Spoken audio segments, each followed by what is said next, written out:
आज हुजूर के कदमों की बरकत है कि तुम्हारे मेरे घर में निकाहों की बरकतें नजर आ रही हैं, निकाहों की बरकतें नजर आ रही हैं। बेटों से गुजारिश करूंगा, सारे बेटों से मेरी गुजारिश है, निकाह के लिए ना माँ बाप को बड़ी खुशी होती है, निकाह के बाद इनका दिल मत तोड़ना, 4 महीने बाद अलग होके मत बैठना।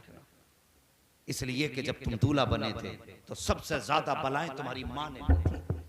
जब तुम दूल्हा बन के चले थे तो तुम्हारे दूल्हा बनने की खुशी सबसे ज्यादा तुम्हारी बहन को थी। जब तुम्हारे सर पे सेहरा था तो बहन तुम्हारे सेहरे पे खड़े होकर के नजरें उतार रही थी। आज मुझे बता वो बहन बेगानी कैसे हो गई? आज उस बहन को आंखें निकाल के क्यों देखते हो? क्या इसने तेरे सेहरे की खुशियां नहीं की थी? क्या मां ने निकलते निकलते तुझे दुआएं नहीं दी थी? क्या बाप तेरी शादी में इतना खुश नहीं था कि उसके पैर जमीन पे नहीं थे? जब वो इतना खुश था, आज इतना बेगाना क्यों हो गया कि वो तेरे जहेज के लाए हुए बेड पे बैठ नहीं सकता? तेरे सोफे पे एक दिन बाप नहीं बैठ सकता? ये तेरा बाप है, बाप शरीक नहीं, जिसके बारे में मेरे नबी ने कहा ये तेरे माल का भी मालिक है, तेरी जान का भी मालिक है। आज इसमें इतने कांटे हो गए, निकाह के बाद बाप भी कुछ नहीं, मां भी कुछ नहीं, जो कुछ है बीवी है। याद रखो, जो बीवियों की गुलामी किया करते हैं वो दुनिया के तलवे चाटा चाटा करते हैं, और जो माँ बाप की गुलामी किया करते हैं वो सारे जमाने पे हुकूमतें किया करते हैं। वो माँ बाप जैसी दौलतें नसीबों से मिला करती हैं, नसीबों से माँ बाप जैसी दौलत मिलती है। खुदा के वास्ते अगर खुदा सेहरे की दौलत बख्शे तो माँ बाप की खुशी वाला दिन न भूलना। बीवी के कहने में आके उन्हें कुत्ता ना कहना, उन्हें जानवर न कहना, इसलिए कि तू जिसके आंगन में आके बैठी है ये तेरे बाप की खरीदी हुई जायदाद नहीं है, ये इन्हीं माँ बाप की 18 साल की कमाई हुई दौलत है। सोचना चाहिए, और अपनी बेटियों को जाके हम समझाएंगे कि बेटी किसी का दिल ना तोड़ना। और भाइयों से मेरी गुजारिश है, माँ बाप के इंतकाल के बाद सबसे पहले जो लावारिस होती हैं वो बहनें होती हैं। समझ रहे मेरी बात? सबसे पहले लावारिस बहनें होती हैं। बाप इंतकाल कर जाए तो बहनों को लावारिस नहीं करना। उसके इंतकाल के बाद कभी बहनें दरवाजे पे आए, बीवी से कह देना तुझे मेरी बहन से बात करनी है तो करना, ना करनी है मत कर, लेकिन मेरी बहन की और मेरे बीच में मदाखलत करने का तुझे अधिकार नहीं है। इसलिए कि तू अब आई है जब मैं कमाने की उम्र में हूं, और इसने मुझे तब से पाला है जब ये मेरी नाक साफ करती थी।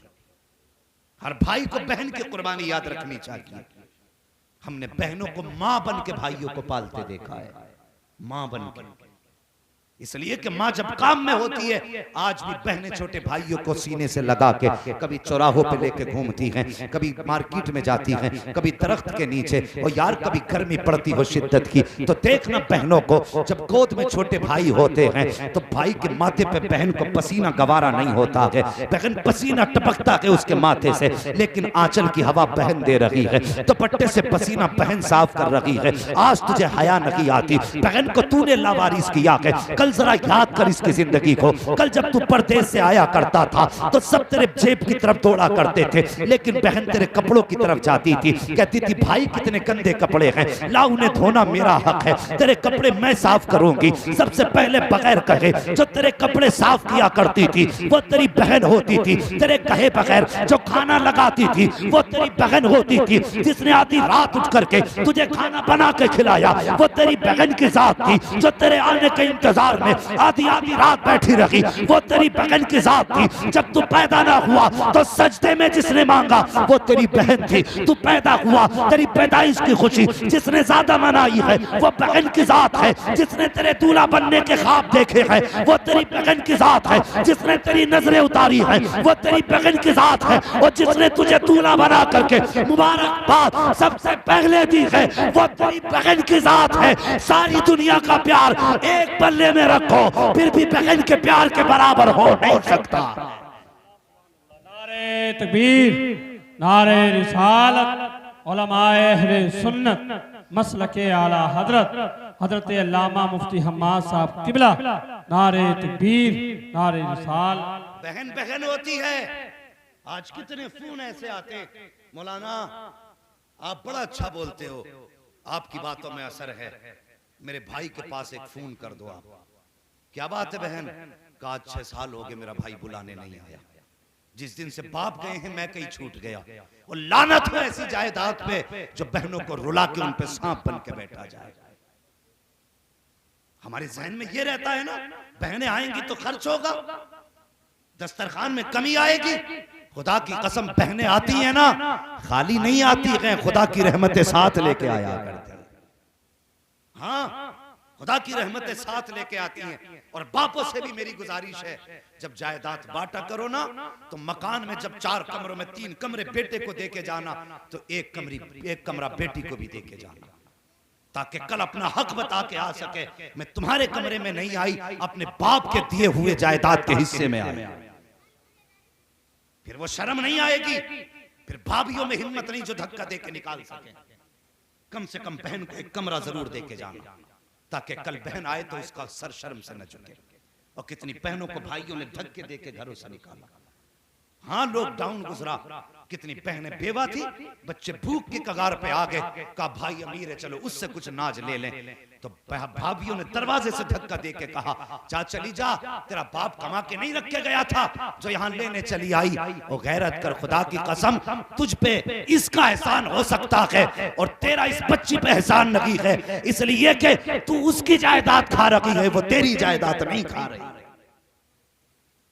कयामत के दिन हर बाप से पूछा जाएगा, बता बेटी के हिस्से में से कितना दे के आया। ये याद रखना, मौलवी हो, मुल्ला हो, मिस्त्री हो, इंजीनियर हो, सबसे पूछा जाएगा। जब मैंने 1/3 तेरी बेटी का हिस्सा रखा था तो बेटों को दुगना था, बेटी को 1 गुना था, तो बेटी का खा के हज करके क्या करने आया। याद रखना, अपने अपने इंतजाम कर ले। जो बेटी का हक है वो दे के मरना, वरना कब्र में चैन से लेट नहीं पाओगे, लेट नहीं पाओगे कब्रों में चैन से। वो एक बाप था ना, अल्लाह अकबर, फरमाइश भी और बात भी आ गई है इसलिए बताने लगा। बड़ा अमीर था, 4 मील थे उसके पास बड़े बड़े, और 4 बेटे थे। उसने 4 मील 4 बेटों के नाम कर दिए। एक बेटी थी, 10 साल पहले उसकी शादी करी, और 10 साल बीत गए, दरवाजे पे नहीं गया बेटी के। मैंने कहा था जवानियां भी हमेशा नहीं रहनी है और उम्रें भी हमेशा नहीं रहनी है, कोई भी चीज कहीं भी फेल हो सकती है।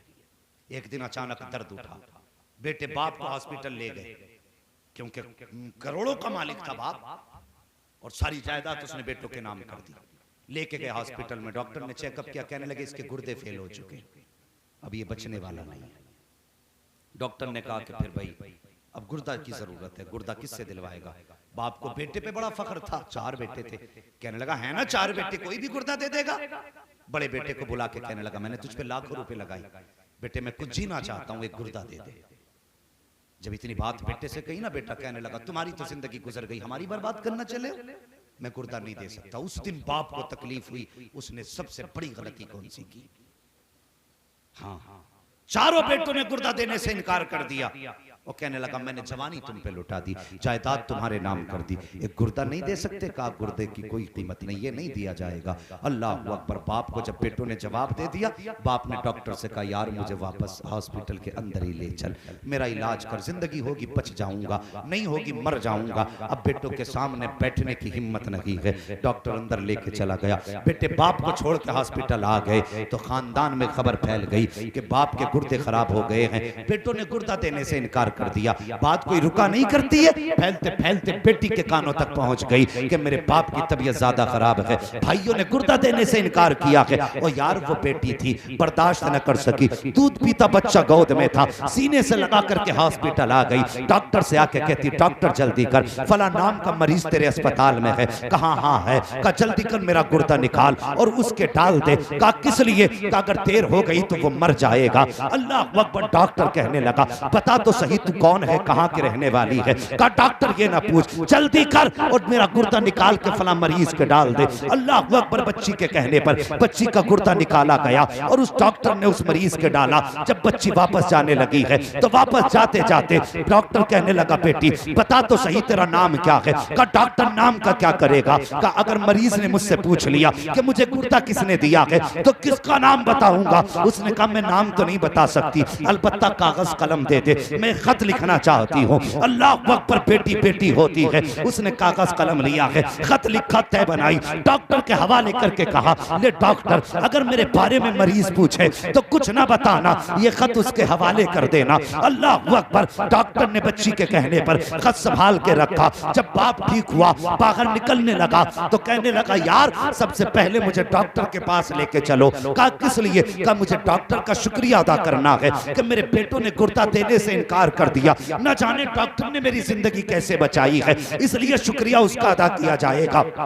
जैसे कि यह सेठ निकला है हॉस्पिटल के दरवाजे पे, 4 बेटे गाड़ियां लिए खड़े थे। अब्बा ठीक हो गए हैं, बाकी की जायदाद भी हमें मिल जाएगी। बाप ने कहा इनकी सूरतों को देखना नहीं चाहता हूँ, दूर करो मेरी नजरों से, मैं डॉक्टर के पास जा रहा हूँ। जैसे वो डॉक्टर के पास गया कहने लगा यार तेरा शुक्रिया है। कहा किस बात का शुक्रिया। कहा तूने मेरी जिंदगी बचा ली है। डॉक्टर कहने लगा यार शुक्रिया मेरा अदा ना कर। कहा फिर किसका करूं। कहा शुक्रिया अदा करना है तो उस लड़की का अदा कर जो तुझे गुर्दा दे करके गई है। कहा कौन थी वो, किसने गुर्दा दिया है। जब इतनी बात उसने कही है तो वो कहता मुझे नाम तो नहीं बताया। कहा फिर पता बता। कहा पता भी नहीं बताया। डॉक्टर तलाश कैसे करूंगा। डॉक्टर कहता याद आया वो मुझे खत दे के गई थी। कहा जल्दी कर खत निकाल। डॉक्टर ने दराज खोली, खत निकाला, मरीज के हवाले कर दिया। जैसे उसने खत खोल के पढ़ा है वो यार खड़ा था जमीन पे बैठ जाता है, चीख मार के रोने लग जाता है। डॉक्टर कहता बता तो सही रोने की वजह क्या है। उसने कहा डॉक्टर तू नहीं जानता है,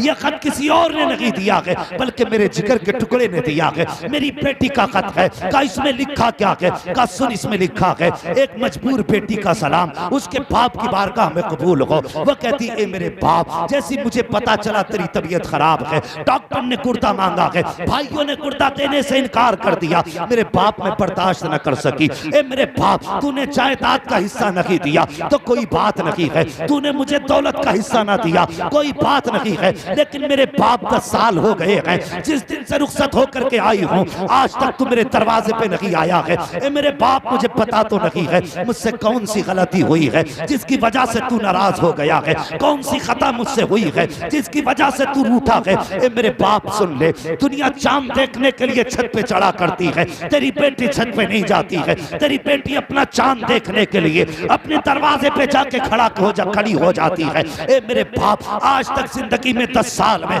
20 ईद आके चली गई है, लेकिन तेरी बेटी ने आज तक ईद नहीं मनाई है। हर शाम यही सोच के सोती रही शायद इस ईद को मेरा बाप आता होगा, इस ईद को मेरा बाप आता होगा, लेकिन 10 साल बीत गए। ए मेरे बाप मुझे पता नहीं है कि तू मेरे दरवाजे पे किस लिए आया है किस लिए नहीं आया, लेकिन मेरे बाप तेरी बेटी सिर्फ इतना कहना चाहती है। ए मेरे बाप जब मुझे पता चला तेरी तबीयत खराब है, भाइयों ने गुर्दा देने से इनकार किया, ए मेरे बाप मैं तुझे गुर्दा दे करके जा रही हूँ, मैंने तुझ पे एहसान नहीं किया है, तूने 18 साल सीने से लगा के पाल लिया था, मेरे बाप तेरा एहसान वही काफी है। अगर तूने जायदाद न दी तो कोई बात नहीं, मील का हिस्सा न दिया कोई बात नहीं, 18 साल तूने लुक़मे खिला के पाला था, ए मेरे बाप वही एहसान काफी है। अंधेरे उजाले कमा के खिलाया था वही एहसान काफी है। ये तो गुर्दे की बात है। ए बाप अगर जान भी मांगेगा तेरी बेटी हंसते हंसते दे देगी। वो कहती मेरे बाप मैं तुझे गुर्दा तो दे के जा रही हूँ लेकिन कोई एहसान नहीं किया है, इसके बदले में तुझसे कुछ और नहीं चाहती हूँ, खुदा जाने तू क्यों नाराज है, लेकिन इतना चाहती हूँ ए मेरे बाप अगर मेरा इंतकाल हो जाए तो मेरे जनाजे को आके कांधा लगा देना, सिर्फ मेरे जनाजे को कांधा लगा देना, ताकि अगर मेरा जनाजा तेरे बगैर उठा तो दुनिया कहेगी कि बदनसीब का जनाजा जा रहा है, अगर मेरे जनाजे को तेरा कांधा लग गया तो कोई बदनसीब नहीं कहेगा बल्कि दुनिया कहेगी खुशनसीब बेटी का जनाजा जा रहा। नारे तकबीर, नारे रिसालत, उलमाए अहले सुन्नत मसलके आला हजरत अल्लामा मुफ्ती हम्माद साहब किबला, नारे तकबीर, नारे रिसालत। ओ यार बेटी बेटी होती है, जब दुनिया साथ छोड़ देगी ना तेरे बेटे तुझे टुकड़े नहीं देंगे, तब तेरी बेटी तेरे गले में हाथ डाल के कहेगी अब्बा दिल छोटा न कर, बेटों ने छोड़ दिया है अभी बेटियों ने नहीं छोड़ा है। ये याद रखना मेरी बात। और मैं कोई लक्ष्य दिखाने नहीं आता तकरीर के, मैं सही बातें बताने के लिए आता हूं। एक एक बात मेरी जिंदगी में याद रखने वाली बात है। बेटे मांगते हो सजदे में गिर के मांगो, तुम्हारी मर्जी है, नेमत है अल्लाह की बेटे। लेकिन कब? जब बेटे फर्माबरदार हों, वरना नाफरमान बेटे जिन पे बाप ने जिंदगी लुटा दी, जिसके एक इलाज के लिए 36 अस्पतालों के, 40 मजारों के, 35 मस्जिदों के दरवाजों के चक्कर लगाए, कल जब यही बेटा बाप को ताने देता है ना, तो बाप कहता है इससे तो बेहतर था मेरा कोई बेटा ही नहीं होता।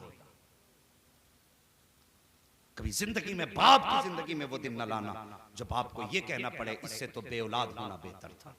अगर बाप ने इतना कह दिया तो समझ लेना ना यहां खैरियत है ना वहां खैरियत है। अगर दुनिया और आखिरत बेहतर करना चाहते हो, निकाह करो, शादियां करो, लेकिन गुजारिश है पारसा और नेक लड़कियों से शादियां करो, ताकि तुम्हारे घर में आए तो तुम्हारी जिंदगी में भी बहारें आए, तुम्हारे बाप की जिंदगी में भी बहारें आए। तुम्हारा घर जहन्नम का टुकड़ा नहीं, जन्नत का हिस्सा नजर आना चाहिए। हाँ, हजरत अली फरमाते हैं रब्बना आतिना फिद दुनिया हसना से मुराद नेक सालिहा बीवी होती है। 5 वक्त नमाज में मांगते हो अल्लाह मुझे दुनिया की भलाई अता फरमा, हजरत अली फरमाते हैं इस दुनिया की भलाई से मुराद नेक बीवी होती है। जब नेक बीवी 5 वक्त मांगते रहे तो निकाह के वक्त जहेज को न देखना, उसकी बिल्डिंग को न देखना, उसके बाप के नाम को न देखना, बस माँ से कहना माँ जा देखने जा रही है। जब उसके बदन को देखे तो नजर डाल के उसके माथे को भी देखना, जहां उसने दुपट्टा रख रखा है उस माथे पे सजदों के निशान हैं कि नहीं। और जब वो बात करे तो सिर्फ होठों की शगुफ्तगी नहीं, बल्कि उसका लहजा देखना, उसके मुंह से कुरान की तिलावत की खुशबू आती है कि नहीं। कुरान वाली बीवी लेके आ, खुदा की कसम तावीज़ की जरूरत नहीं पड़ेगी, दम की जरूरत नहीं पड़ेगी। तेरे घर में जैसी बेटी कदम रखेगी, कदम इसका होगा बरकतें अर्श से उतार दी जाएगी। औरत कितनी अजीम शय है बीवी। बहू फरमाया गया जैसी बहू पहला कदम रखे घर में, का उसके पैर धुलो पानी में और उस पानी को घर के 4 कोनों में छिड़क दो। फरमाया गया जिस घर में ऐसा किया जाता है अल्लाह उस घर में बरकतें अता फरमा दिया करता। मगर ये कब होगा? जब औरत को हम बेटी समझेंगे, यानी बहू को जब हम अपनी बेटी समझेंगे, सास ससुर, तब ये बरकतें आएंगी। और गुजारिश है, अगर तुम्हारे घर में सास ससुर से गुजारिश करूंगा, नई लड़की आने वाली है, ये कोशिश मत करना पहले ही दिन से बेटी वाला किरदार दिखाई दे। नई है ना, समझने में वक्त लगेगा, तुम्हें पहचानने में वक्त लगेगा। अगर देर कर दे तो फैसले जल्दी मत करना, बल्कि जब वो तुम्हारे घर में आए तो फिर लहजे तुम्हारे हों और उसे अदाएं अपने बाप की नजर आ जानी चाहिए। सास से गुजारिश करूंगा, अहमद रजा की मां से मेरी गुजारिश है, बहू को हमेशा बेटी की नजर से देखना। फिर देख, अगर तुम बेटी का प्यार दोगी वो तुम्हें मां वाली इज्जत अता करेगी। ये ख्याल रखना। हम गलती यही करते कि हम आने वाली लड़की को बहू के नजरिए से देखते तो वो सास की नजर से देखती है। तुम बेटी की नजर से देखो, वो माँ की नजर से देखेगी। और जब जिस दिन ये रिश्ते शुरू हो जाते हैं तो फिर झगड़े नहीं होते। खुदा की कसम, फिर तो ऐसे ऐसे नक्शे होते कि बहुएं सासों के पैर दबाया करती हैं। और हुजूर की जिंदगी हमारे लिए बेहतरीन नमूना। लक़द काना लकुम फ़ी रसूलिल्लाहि उस्वतुन हसना, मेरे महबूब की जिंदगी तुम्हारे लिए बेहतरीन नमूना है। अहमद रज़ा साहब जिंदगी गुजारने के लिए ना हुजूर की जिंदगी को देखना। हाँ, वरना अक्सर दुनिया में होता यह है कि बेटा बहू बीवी और माँ के बीच पिसता है। माँ कहती है ये कर, बीवी कहती है ये कर। तो कभी माँ और बीवी के बीच की दीवार मत बनना, बल्कि इन दोनों के बीच का पुल बनना जो दोनों किनारों को एक कर दिया करता। हमें माँ को भी नहीं रूठने देना है, और वो जो सब कुछ छोड़ के आई है उसे भी तकलीफ नहीं देनी है। सब कुछ तुम्हारे लिए छोड़ के आएगी, उसे अजनबी होने का एहसास ना होने देना। जब तुम्हारे घर में इतनी इज्जतें मिलेंगी तो फिर बेटियां फांसियां नहीं लगाएंगी, फिर खुदा की कसम बेटियां दुआएं करेंगी अल्लाह जल्दी कर हमारे हाथ पीले हों और हमें इज्जतों वाले शोहर नसीब हो जाए। बस हुजूर की जिंदगी को अपनाना है। मेरे हुजूर ने सबका हक बराबर अदा किया। 25 साल हज़रत खदीजतुल कुबरा के साथ गुजारे, 25 साल। हाँ, लेकिन कभी शिकायत का मौका नहीं दिया। एक बार कभी कोई बीवी ये नहीं बता सकती मुझे हुजूर से रत्ती भर तकलीफ पहुंची है। इसलिए कोशिश करें अपनी जिंदगी को हुजूर के किरदार के मुताबिक गुजारें। बस जो हुए अगलात उनको माफ फरमाए रब कायनात। जिंदगी ने दिया साथ, फिर होगी मुलाकात। सारे लोग कलमा शरीफ पढ़ लीजिए, ला इलाहा इल्लल्लाह मुहम्मदुर रसूलुल्लाह अस्तगफिरुल्लाह रब्बी मिन कुल्ली ज़ंबिन व अतूबु इलैह। अस्सलामु अलैकुम व रहमतुल्लाहि व बरकातुहू। ये महफिल नूर जिंदाबाद, साहिब खाना पाइंदाबाद। अल्लाह ताला इस घर में बरकत अता फरमाए। और भाई अहमद रजा की नई जिंदगी में अल्लाह बेपना बरकत और रहमत नाजिल फरमाए। अस्सलामु अलैकुम व रहमतुल्लाहि व बरकातुहू। बहुत देर से शेरे की फरमाइश हो रही है, आजम भाई आ रहे हैं।